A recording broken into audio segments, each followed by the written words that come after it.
Hi, this is Maxime Verbist. Are you a warrior? Is your imagination shaped by power? Is your ethos driven by courage? Is your life plagued with hatred?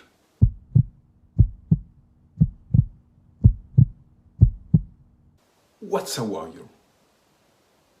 Life is a struggle. Competition exists everywhere in nature.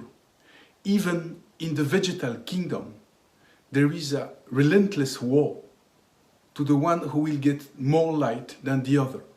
Obviously, for mankind, we don't have much to fear from other species. The most dangerous predator for human being is human being. Around the Bronze Age, a new type of technology allows the first tool completely dedicated to war, the sword. And along with the sword appear the warrior, which is a professional that is dedicated to two things: protect the other villagers and, of course, assault the other tribes. If we try to figure out how is the warrior imagination, there are two words that may describe it: power and influence. Before the combat, an actual warrior has to know a lot of things about his enemy.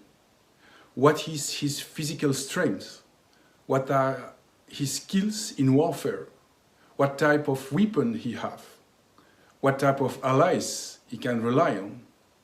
All those aspects will serve to assess if the enemy is stronger or weaker than the warrior. So when you have a destiny of warrior, you are constantly scanning the environment to find any signs of power: physical strength, political influence, mastery of tools that can be dangerous. You don't need to make any effort to see that. It is constant. Power is an inherent part of relationship, and at this level we call it influence. So we may think that a newborn baby is completely helpless. But actually, already at this age, he has some power to influence the behavior of their parents, and that is key for his survival. So the influence is the power to control people's behavior and thoughts.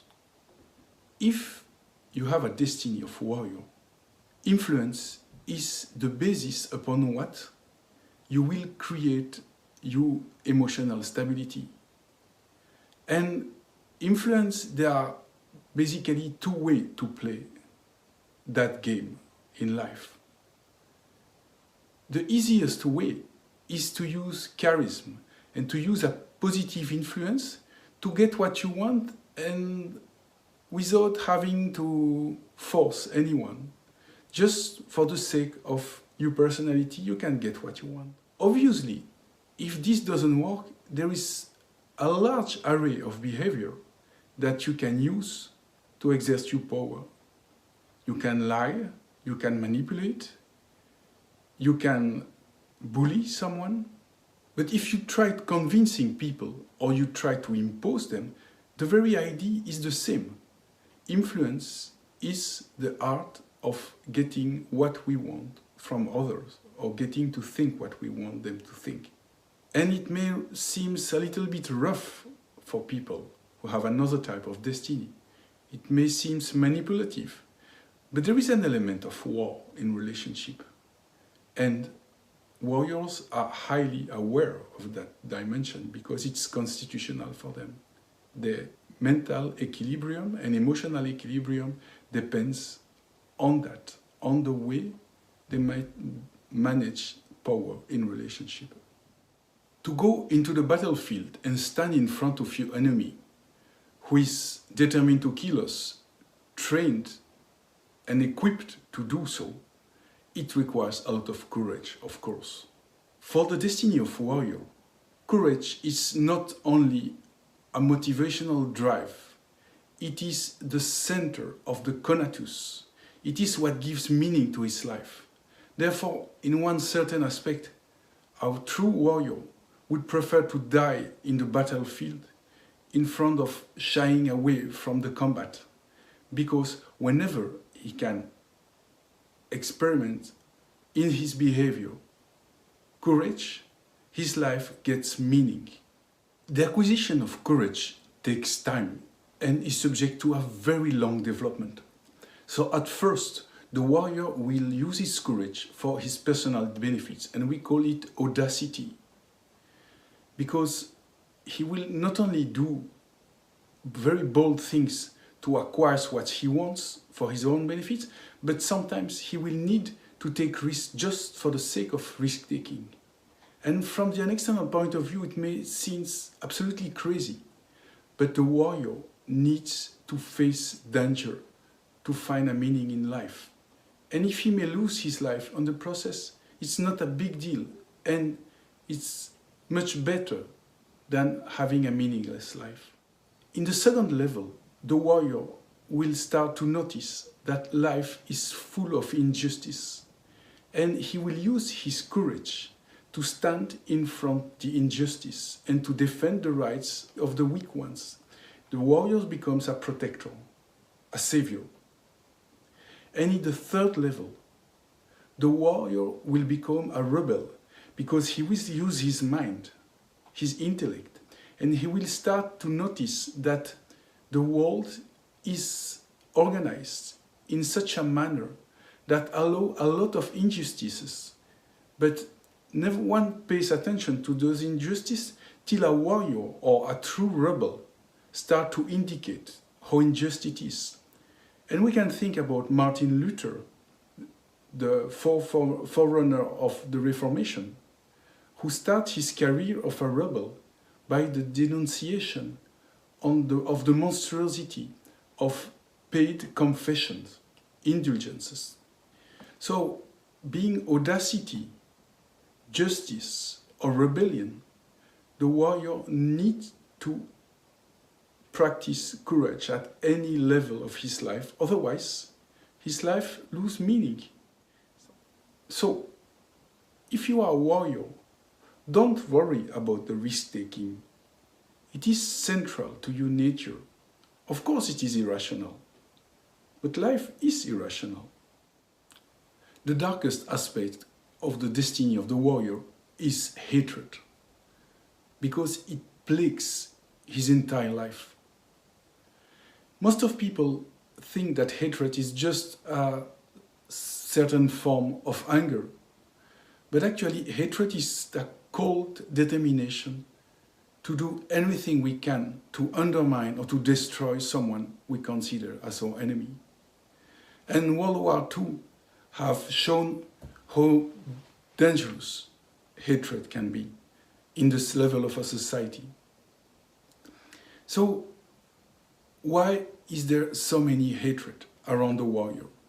And obviously, the constant use of force to get what you want will create hatred. But we can consider that that type of hatred is largely deserved. But there is also other levels of hatred that builds up in the warrior's life. So remember, the warrior is oriented towards power and towards scanning people's intention. And whenever we scan people's intention, we are at risk to fall into a state of mind called paranoia, where we start to speculate on the hatred of others. So it is another layer of the hatred. The warrior will see hatred where it doesn't exist. He's prone to paranoia.